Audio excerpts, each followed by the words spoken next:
30 seconds pa lang may nagsusundo ka na sa mid. Pero Oo. this time, medyo tahimik ang ating mga teams dahil syempre, kuha lang muna ng mga XP, kuha ng farm. Pero maganda ang ikot dito ng TLPH. Di may invadan dito si Cartezy and as well nakokontrol nila yung posisyon ng Alpha at pati na rin ng Tigreal. Ang ganda ng bagong skin ng Harit. Ngayon ko lang napansin. Di ko nakita kung ganyan yung skin na ginagamit kanina eh. Pero, o nga no, medyo tahimik compared sa mga na-witness nating games. 3 series kanina. Medyo Oo. tahimik ang land of doon sa early game.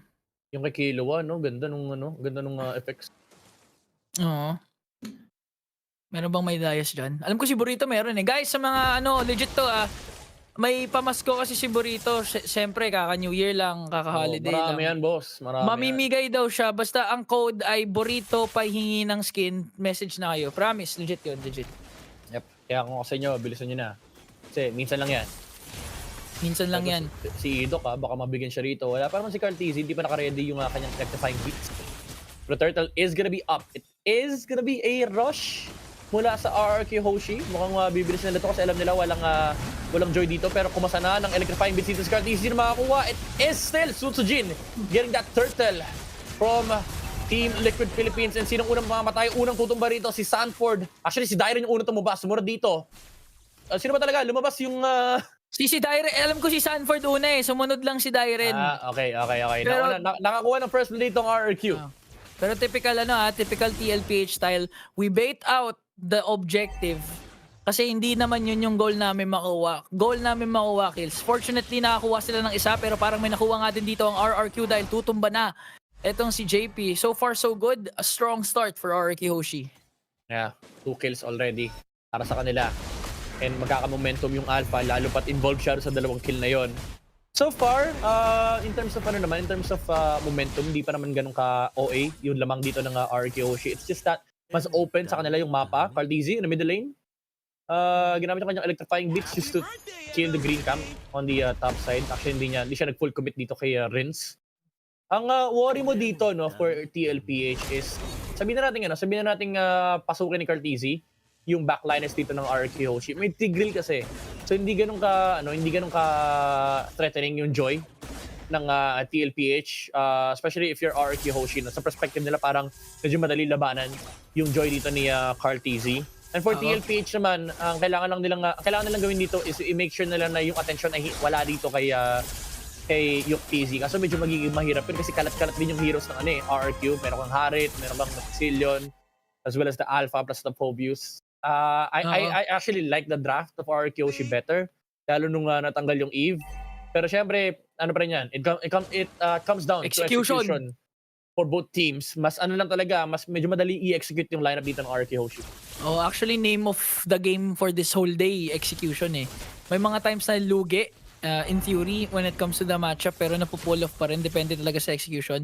And speaking of getting the attention, siguro pag nagkaroon ng mga neutral objective fights like this, ang magiging standout for TLP si Sanford talaga kasi manggugulo siya as much as possible. JP kinasa na nga yung Glorious Pathway at parang may nahuli nga sila dito. Kaso ang problema, yung Frigid Glacier ni Sanji tumama pero makuha pa rin ni Sutsujin yung Turtle. Pero kapalit naman ang kanyang buhay. Here comes the clash though at makakakuha pa sila ng kill. Sutsujin for Sanji.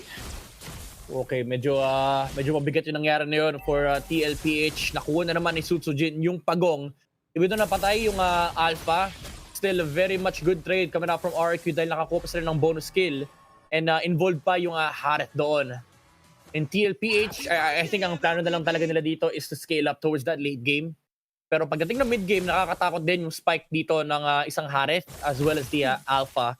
Tapos consider mo pa na scaling din naman yung Harit, tapos meron ka pang Sicilian na kailangang intindihin dito for TLPH. So every single objective, yung mga mini objective, yung mga neutral objective na ipapanalo dito ng RRQ, that's not gonna be good for TLPH. I agree. Tsaka yung pag dumating sa point na alam na nga ng TLPH na yung win condition ng RRQ could be the Sicilian. Kahit kayang pasukan ni Cartezy, babalik sa babalik sa point mo na si Idok ng Tigreal eh. Yep. So hindi magiging madali nga pasukin ni Cartezy yung Sicilian at any given moment. Pero again, when it comes to macro din naman, nandyan si Yuktz with the Moskov that they could utilize. Especially pagdating na ng mga Lord. Pwedeng create ng slow pushes sa opposite lane ng Lord.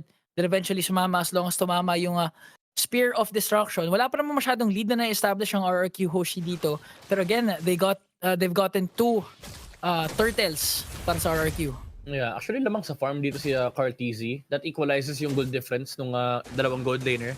Kasi lamang si Toy dito, I think 400 or more, a bit more gold over the Moskov. Pero ang kailangan kasi natin isipin dito, no, hindi lang yung alpha eh. Yung scaling prowess din ng isang Sicilian na medyo mahirap din abutin if you're TLPH. Siguro, ang way na lang dito is if maganda yung latag ng Glorious Pathway. Pero nandiyan yung implosion mula kay Idok dito, tatamaan yung dalawa. And may follow-up pa mula dito sa RQ Hoshi with the Bat's Impact as well as Sandwich Claw. Tutuma na nga yung Aurora dito ni Sanji, and si Idok ay mapapabagsak din naman. Pero si JP will also fold as 3 members on the side of TLPH on the back of an amazing implosion mula kay Idok. Siya na yung naging sacrifice, pero constantly tuloy-tuloy yung pagkuha ng objective dito ng RRQ Hoshi. Hindi pa nga tumama doon yung Spear of Destruction ni Yuktz. So ngayon, RRQ Hoshi, ang ganda na naman ng setup na nagmula kay Idok, pero parang kailangan nilang parusahan itong si Dairen. Carl TZ is gonna get a kill. Ang ganda ng stun coming in from Sanji, pero hindi papasukin ng TLPH. So kahit papaano, nakakahanap pa rin naman ng trade yung TLPH, capitalizing on the mistakes of RRQ Hoshi. Pero ang problema, kung tuloy-tuloy yung mga setup na manggagaling sa Tigreal ni Idok, talagang mahihirapan itong TLPH ngayon. Look at that. Grabe yung pagkasa ng skills Masabi ko lang, implosion, after ng implosion, kinasa yung Spear of Alpha, saka kinasa yung Sacred Hammer, nilayo doon sa Glorious Pathway, and all throughout si Rins. Tignan mo yung itsura ni Rins. Walang nakapansin kung nasan si Rins. Medyo mukhang disconnect pa nga yung nangyari, pero nag-sync naman pag at the end of the day na-extend yung stun ng implosion kasi nandoon yung Spear of the Alpha, and then tinulak papunta doon kay Sicilian. And yun yung isang problema again ng TLPH, no? Binanggit mo na pag tinignan mo yung itsura ni Rins, as long as nauon dito yung RRQ Hoshi, madali lang yung buhay ng Sicilian. So kahit yung Moskov mamaya kailangan niya mag-ingat. Kasi Idok dito, implosion once again! Wala dito kay Tigreal, pero lumalabang pa ang TLPH dito. Aurora with the Frigid Glacier, pero tutuma na nga si JP Dairen on the backside. Carl! With the jumps onto the heroes on the backline of TLPH. And si Carl dito, hindi siya tutumba, pero muntik pa nga. Dairen also falls down. Nandoon yung trade, pero Rins with the flicker. Grabe. Flicker Sicilian para mapatay yung Aurora. And Susujin with the follow-up. 2 kills in favor of RRQ Hoshi, and they only lose Dairen in the process. Panalo na sana yung TLPH doon dahil kapalit ng buhay ni JP. Nakuha nila yung XP laner ng RRQ. Pero with that kill onto Sanji, na-proc na yung kanyang passive. Plus they got a kill onto Sanji. It's not looking good for TLPH ngayon. Pero ang kagandahan dito, okay naman yung execution. It's just that hindi pa talaga nakapag-scale up si Carl at si Yuktz. Kasi kung babalikan mo yung clash na yun, ang ganda ng paglapag ng electrifying beats ni Carl TZ doon eh. Yeah. Kulang lang talaga sa damage pa. Oo, kapos sa damage. Lalo ngayon yung typical na Joy build, yung Starlium Sight. Ang problema kasi parang wala kang window. Wala kang oras para i-basic attack dito si Rins. Kailangan magdadash ka kagad kapag pumasok ka dito if you're the Joy. Kasi alam mo yung impending na paparating na chain of crowd control mula dito sa RRQ Hoshi JP. Will be able to stun up the Dairen here. Ginamit lahat dito kay Phobius, pero nakuha na ng RRQ Hoshi dito yung Lord na nakakabulin nila. Yung natitira members ng TLPH na may bandang likuran. Tutumba na nga si Sanford at sa Lucas taken down. At si Dairen ay nakahabol yung remaining members ng TLPH. JP ayaw papalisin. Medyo mali yung Spear of Alpha mula dito kay Susujin, pero Rins is there to save the day. Pinaghahampas yung kabayo ng mga paniki. MVP talaga doon si Idok.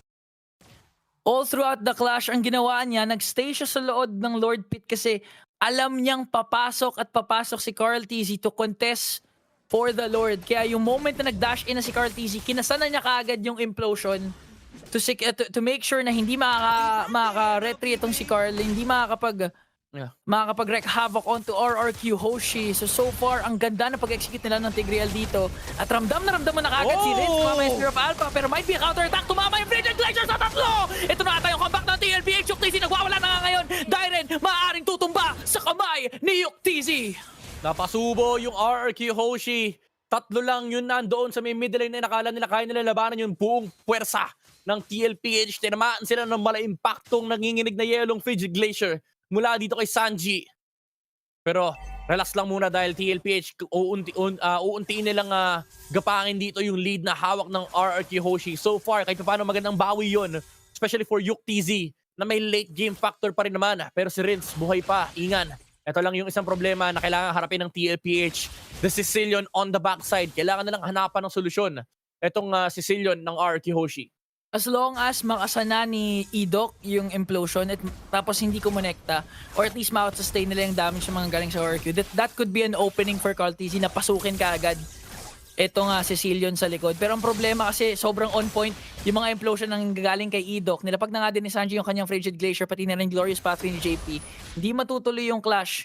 But again, TLPH, unti-unti na nating nararamdaman yung kasakitan ni Cartezy. At talaga ma-force niya out of position etong si Rince as long as again wala yung implosion ni Idok. May chance ang TLPH. Yeah. For the next Lord fight, ang problema lang ng TLPH dito kompleto yung battle spell ni Idok at para na ng kanyang ultimate. So medyo may hirapan na naman si Cartezy to look for an angle to jump onto the backside or even steal the Lord. Pero commendable yung performance niya rito. Hindi pa namamatay yung Joy ni Cartezy and he's keeping up in terms of farm. So, nandiyan yung damage, nandiyan yung mobility ng Joy. Kailangan lang talaga nila siguro mabait dito yung implosion ni Idok. And so far, on point yung laruan ni Idok dito. Pero yun yung kailangan basaking cycle ng TLPH. In fact, lamang pa nga si Cartezy dito kay Sutsujin. Ang dami actually times na akala mo mapipitas na si Carl. Pero at the last moment, nakakatakas pa. So that's a good sign for Cartezy. Pero this time, kinakailangan talaga nilang ma-execute yung Lord Dance na ito to perfection. Si Idok, kanina, kinasan niya yung implosion nung lumapit Wala si Cartezy. yung Joy. Pero ngayon, pinagbibigyan na si JP na force out na yung Glorious Pathway. Tinamaan pa nga ng Sanguine Claws na pop yung kanyang Revitalize. Pero Idok, what an amazing implosion! Ang dami niyang nahuli doon. Spear of Destruction, may tatamaan. Pero ikakasanga pa ni Yuktisi. Yuktisi nakikibang 1v1 dito kay Toy. Makakaisa siya. Pero ang problema, napitas din siya doon. Isa na lamang ang natitira at si Sanford yun, RRQ Hoshi, who wins that clash. One hit lang, men. One hit lang ni Toy. Yung Moscow kasi tinamaan din ng Bats Impact mula kay Rince. Kinailangan niya mamili kung sino yung sisibatin niya. Pinili niya si Toy. And isang hampas ng Bats Impact and of course yung Synchro Fission ng isang Haret was able to take out a Moscow. In a split second, Sanford muntik pang mamatay pero sinundan na nga ni Dyren. Yung Lucas dito ng TLPH, mabubuhay si Sanji, makakadepensa sila dito sa may bottom lane, pero nakuha ng RRQ Hoshi yung Lord.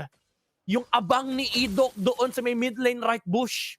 Ang ganda sana nung entry ni Cartezy, nakaapat siya na dash and makakaabot siya sa Lord pero nireset ng RRQ Hoshi. So even then, hindi ganun kaganda yung timing ng TLPH. And nung nag-back off na sila Cartezy, doon lumabas yung flicker implosion mula dito kay Idok.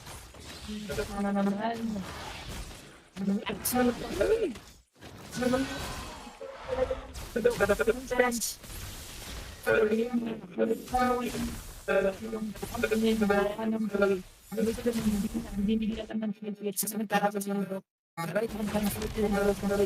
on to 2 na secure na nga nila yung Lord na nagkaroon pa sila ng unofficial wipeout and now they're gonna go for the conceal. Idok pinangungunahan ng RRQ Hoshi dito habang si Cartezy doing his best to clear out the minions. Lord marching in the bottom lane. Tumama pa nga yung Sanguine Claws. Napakasakit at tutumba na nga din doon si Sanji. Oh my goodness. Just the sheer combos of RRQ Hoshi as well as the skills being casted and si Sanford dito napapatumba na ata. Ano mga damage implosion mula kay Ito. And tutumba na yung high loss at pa rin na rin yung joy ng TLPH and RRQ Hoshi. Triple kill para kay Toy and they will secure the victory on game.